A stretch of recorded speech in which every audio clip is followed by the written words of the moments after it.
तो मूवी की शुरुआत होती है एक फाइटर एरिक से, जिसने अभी अभी एक तगड़े फाइटर को हराया था। तभी उसका छोटा भाई कर्ट मजे मजे में उससे प्रैक्टिस कराने लगा। जिस बीच यहाँ एक मोहतरमा जूसी आ गई, जिसने एरिक को थाईलैंड में अंडरग्राउंड फाइटिंग के लिए ऑफर किया, जिसके बदले में उसने एरिक को काफी पैसे भी दिए कि तुम वहाँ फाइट जीतो या हारो, तुम्हें पेमेंट जरूर मिलेगी। तब एरिक ने जूसी को साफ मना कर दिया, लेकिन इस ऑफर ने उसके दिमाग में जगह बना ली, क्योंकि अंडरग्राउंड फाइटिंग में उसे काफी पैसे मिलने वाले थे। इसलिए वो अपने भाई कर्ट के मना करने पर भी थाईलैंड के लिए निकल गया। अब कुछ हफ्तों बाद कर्ट को अपनी प्रैक्टिस के बीच ही एक लेटर आया, जिसमें एरिक ने उसे कुछ पैसे और थाईलैंड की फ्लाइट टिकट भेजी थी। तब कर्ट भी थाईलैंड जाने के लिए मान गया, क्योंकि शायद जाना तो उसे पहले भी था, बस उसके पास टिकट के पैसे नहीं थे। खैर, अब वो थाईलैंड में एरिक की बैटल देखने पहुंचा, जहां एरिक हमारे बटिस्टा टोंगपो से लड़ रहा था। वैसे लड़ नहीं, वो तो पिटाई खा रहा था, जहां पिटाई लगाते लगाते टोंगपो ने अपने ईगो में आकर एरिक की सांसें रोक दी। ये देखकर कर्ट पागलों की तरह चिल्लाने लगा। जिस बीच यहाँ एक ऑफिसर लुई ने फायरिंग कर दी। तभी यहाँ की लाइट्स भी बंद हो गई, क्योंकि इन इलीगल फाइट्स पर अक्सर पुलिस छापा मारती रहती थी। लेकिन इतने में टोंगपो अपने आदमी के साथ यहाँ से निकल गया। तब कर्ट अपने भाई के सीने से लगकर रोने लगा कि भाई, मैं थाईलैंड क्या देखने आया था और तूने क्या दिखा दिया। ये सीन ऑफिसर लुई भी काफी ध्यान से देख रही थी। इसलिए अगले दिन उसने अपने सीनियर टॉम से कहा कि टोंगपो ने जानबूझकर उस लड़के का मर्डर किया, और सिर्फ उसका नहीं, वो ना जाने कितने फाइटर्स को अब तक मार चुका है। लेकिन टॉम ने उसकी एक नहीं सुनी, क्योंकि ये चोमू खुद जूसी से मिला हुआ था, जो ऐसे इलीगल फाइट्स पर सट्टा लगवाकर अपने कोठी बंगले चला रही थी। तब कर्ट को तो जूसी पर बहुत गुस्सा आया, लेकिन टॉम ने जूसी को बिना कुछ कहे यहाँ से जाने दिया। अब कर्ट भी यहाँ से उस मास्टर के पास जाने लगा जो एरिक को ट्रेनिंग दे रहे थे, ताकि वो उस जगह से एरिक का सामान ले सके। वहां इस बुढ़ाऊ को देखकर वो सोचने लगा कि ये ट्रेनिंग दे रहा था। इतने में यहाँ असली मास्टर डोरांड आया, जिसने एरिक के भाई कर्ट को एरिक के बचे हुए $600 दे दिए। तब कर्ट डोरांड को चमकाकर चला गया कि खुद से तो लड़ा ना जावे और मेरे भाई की लुप लुप करा दी। वैसे ये डोरांड कुछ अजीब सा नाम नहीं है। खैर, अब एक ऑफिसर उसे एयरपोर्ट ले गया, जहां उसने कर्ट को वार्निंग दी कि अब से दिख मत जाइए इधर, वरना हवालात में बंद कर दूंगा। लेकिन उसे तो अपने भाई का बदला लेना था, इसलिए यहाँ से ये प्लेन तो उड़ गया, लेकिन कर्ट थाईलैंड से वापस नहीं गया। जगह ही ऐसी है यार। खैर, अब वो यहाँ से टोंगपो के अड्डे पर पहुंचा, जहाँ पर वो इस चौकीदार छंगे से बोला कि मुझे टोंगपो से ट्रेनिंग लेनी है। तब छंगा बोला कि पहले मुझसे तो भिड़ ले बेटा। अब इनके बीच थोड़ी फाइट हुई, जिसमें पहले तो छंगे ने कर्ट को जमीन चटाई, लेकिन फिर कर्ट ने भी छंगे के धागे खोल दिए। जिसके बाद उसकी लड़ाई टोंगपो के सीनियर स्टूडेंट पोपले से हुई, जहां पोपले ने कर्ट की शर्ट फाड़कर उसकी पीपनी बजा दी। लेकिन ये लोग कर्ट से काफी इम्प्रेस हुए, इसलिए उन्होंने उसे यहीं रहने का मौका दे दिया। अब शाम को माल पानी लपेटकर इन्होंने घेरा बना लिया, जहां इनकी ट्रेनिंग होने वाली थी। तभी यहाँ टोंगपो आया, जिसने इन्हें अपने घुटने से सीमेंट की स्टैचू को तोड़ने की कुछ टेक्निक बताई, जिसे देखकर कुछ स्टूडेंट तो एक्साइटेड हुए, लेकिन कुछ की लुप लुप भी हो गई कि भैया घुटनों की कटोरी ना टूट जाए। खैर, अब थोड़े बहुत करतब देखने के बाद टोंगपो शांति के साथ सोने चला गया। यहाँ रात के 9 बजते ही कर्ट उठ गया, जहाँ चोरी चोरी चुपके चुपके वो एक गन लेकर टोंगपो के कमरे में पहुंचा, जहाँ टोंगपो तो भाई भूतों की तरह बैठा पड़ा था। असल में वो जानता था कि कर्ट अपने भाई का बदला लेने जरूर आएगा, जिसके लिए उसने कर्ट की खूब बेइज्जती भी करी कि वाह शेर, इतने लीचड़ हो तुम कि तुम मुझे सोते हुए मारने आए थे। यही कहते हुए उसने कर्ट को अपने थोड़े से प्रसाद से बेहोश कर दिया। अब जब उसे होश आया तो टोंगपो के ही आदमी पेप्सी ने उसे समझाया कि भैया, मास्टर पो से पंगा मत लो, क्योंकि वो पुलिस में अपनी अप्रोच लगाकर अपने दुश्मनों को गायब करा देते हैं। तभी तो पुलिस ऑफिसर कर्ट को अरेस्ट करने आ गए, लेकिन इतने में यहाँ ऑफिसर लियू भी आ गई जो कर्ट को अपने साथ ले गई। असल में सिर्फ कर्ट ही अपने भाई एरिक के लिए गवाही दे सकता था, जिससे लियू की काफी मदद होती। अब ये थोड़ी दूर निकले ही थे कि तभी कुछ हाथियों ने इनका रास्ता रोक दिया। असल में पेप्सी ने यहाँ अपने चेले भेज दिए क्योंकि लियू हमेशा से सही करने के चक्कर में टॉम के खिलाफ ही रहती थी। तब कर्ट ने उन गुंडों को बढ़िया प्रसाद देना शुरू किया।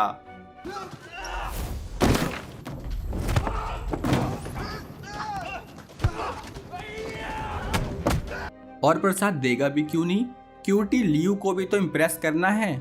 खैर अब सबको खुराक दिलाकर लियू कर्ट को डुरांट के घर पर ले आई, क्योंकि अभी वो सिर्फ यहीं पर सेफ रह सकता था। तब कर्ट बोला कि मुझे टोंगपो से लड़ने के लिए ट्रेनिंग दो, जिसके लिए पहले तो डुरांट ने मना किया क्योंकि वो एरिक की तरह कर्ट को खोना नहीं चाहता था। लेकिन तब भी कर्ट ने उसे अपनी स्किल दिखानी शुरू करी, जो कि मास्टर डुरांट के आगे एकदम नकली थी। इसलिए डुरांट ने रात से ही कर्ट की फुल बॉडी मसाज शुरू करवा दी, जिसके अगले दिन से उसकी हार्डकोर ट्रेनिंग शुरू हुई, जिसमें डुरांट ने भाई साहब कर्ट का फट निकलने तक उसकी ट्रेनिंग जारी रखी। कर्ट भी रोज बहुत सारी ट्रेनिंग करके स्ट्रेंथ का डेटा सेव करता, जिसे वो रात में ऑफिसर लियू को ट्रांसफर कर देता। तो हो गया ना डेटा ट्रांसफर।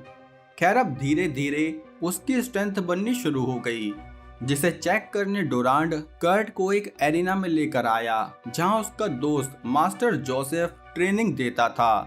तब उन्होंने कर्ट का ऐसे टफ फाइटर से मैच कराया जिसे लोकली कोई नहीं हरा पाया था। अब इनकी फाइट शुरू हुई, जिसमें कर्ट अटैक करने की कोशिश तो बहुत करता, लेकिन वो दूसरे फाइटर पर ठीक से अटैक कर ही नहीं पा रहा था, जिसके चलते उस लोकल फाइटर ने कर्ट की फट निकाल दी। तभी बीच में डुरांट आया, जो लोकल फाइटर को एक किक से साइड में फेंक कर कर्ट को अपने साथ ले गया।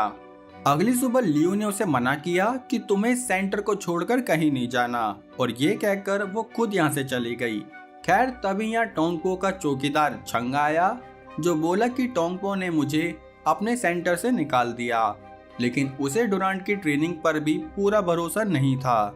जो भरोसा दिलाने के लिए डुरांट ने छंगे को 2 मिनट में उसकी असली जगह दिखा दी। तब छंगा भी डुरांट से ट्रेनिंग लेने के लिए तैयार हो गया, जहाँ इन्होंने खूब तलवारबाजी की, जिसके बाद डुरांट ने उन्हें वो टेक्निक बताई जिससे ये टोंगपो के स्पेशल मूव को ब्रेक कर सकते थे। अब जब कर्ट अच्छा खासा स्ट्रॉन्ग बन गया तो वो यहाँ से टोंगपो के कैंप में पहुंचा, जहाँ थोड़ी हाथापाई करने के बाद उसने टोंगपो को फाइट के लिए चैलेंज किया।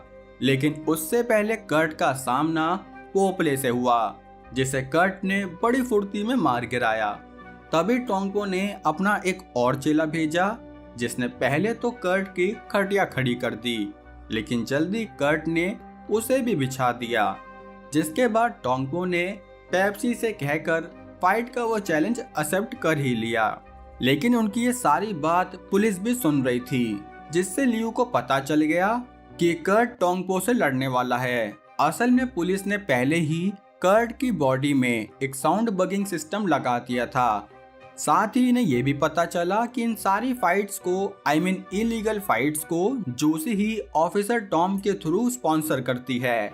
इसलिए रात को लियू जूसी को पकड़ने उसकी लोकेशन पर पहुंची, जहां जूसी तो नहीं लेकिन खून का जूस निकालने वाला जूसी का आदमी मिल गया, जिसे जल्दी ही लियू ने खत्म कर दिया।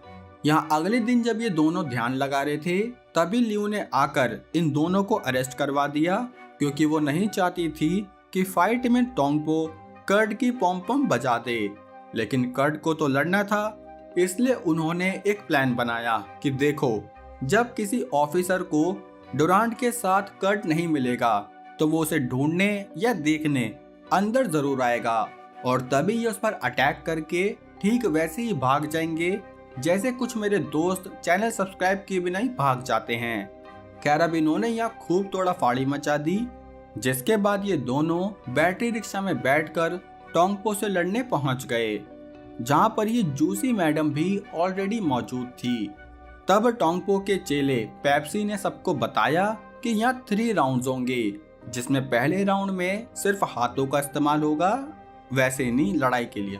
बाकी दूसरे तीसरे राउंड में ये एक दूसरे के अखरोट फोड़कर भी जीत सकते हैं, लेकिन जीतेगा वही जो दूसरे फाइटर को जान से मार देगा। अब पहला राउंड शुरू हुआ, जिसमें टोंगपो ने दिखा दिया कि उसे मौत का डांसर क्यों कहते हैं। सही में भाई, उस पर कर्ट के किसी अटैक का असर हो ही नहीं रहा था, और जब उसने खुद अटैक किया तो कर्ट के कुत्ते फेल हो गए। जिसके बाद पहला राउंड यहीं खत्म हुआ। तब डुरांड ने उसे नींबू पानी पिलाया कि हिम्मत से लड़ो भाई। इतने में पेप्सी ने बताया कि सेकंड राउंड में ये दोनों फाइटर अपने हाथों में शीट पहनकर कांच के टुकड़ों का इस्तेमाल कर सकते हैं। अब सेकंड राउंड शुरू हुआ, जिसमें कर्ट ने टोंगपो पर बहुत सारे अटैक करे, लेकिन ये टोंगपो भाई साहब पता नहीं कौन सी खली की दही पीकर आया था कि इस पर कुछ असर होवे ही ना। वो तो किस्मत है कि कर्ट के खत्म होने से पहले सेकंड राउंड यहीं खत्म हो गया। तभी फाइट वेन्यू के बाहर लियू भी पुलिस को लियू के आ गई। या अंदर डुरांड कर्ट को थर्ड राउंड के लिए समझाने लगा कि ये सिला दोगे तुम मेरी ट्रेनिंग का, अरे वो इंसान ही है, डर क्यों रहे हो उससे। इतने में यहाँ लियू ने अंदर आकर जूसी को पकड़ लिया, और सिर्फ पकड़ा नहीं बल्कि सीधा अरेस्ट ही कर लिया। जिसके बाद वो ये मैच रुकवाती, लेकिन फिर उसने कर्ट को एक मौका देने का सोच लिया कि हाँ शायद ये अपने भाई का बदला ले पाए, जिसके लिए उसने ये फाइट चलने दी। अब थर्ड राउंड में तलवारों का इस्तेमाल होना था, जिसकी ट्रेनिंग डुरांड ने कर्ट को दी थी, इसलिए कर्ट काफी कॉन्फिडेंट होकर लड़ने लगा।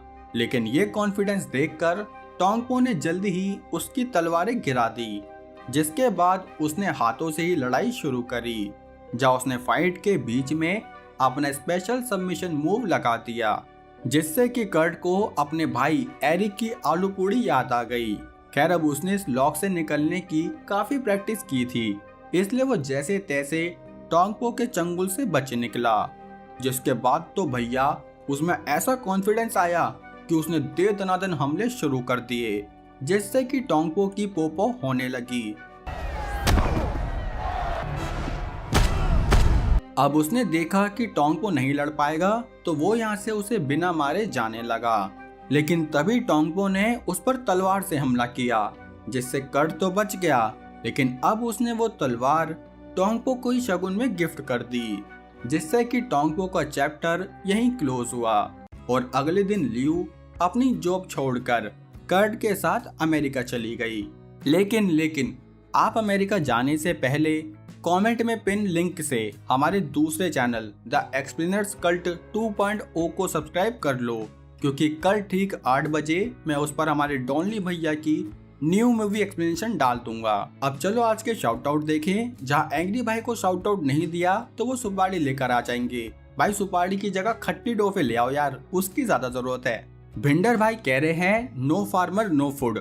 एकदम करेक्ट बात है भाई, इसलिए कभी ऐसे प्रोफेशन के लोगों से कुछ लो तो उनसे मोल भाव मत किया करो। थोड़े एक्स्ट्रा पैसे दे भी दोगे तो कोई बात नहीं यार।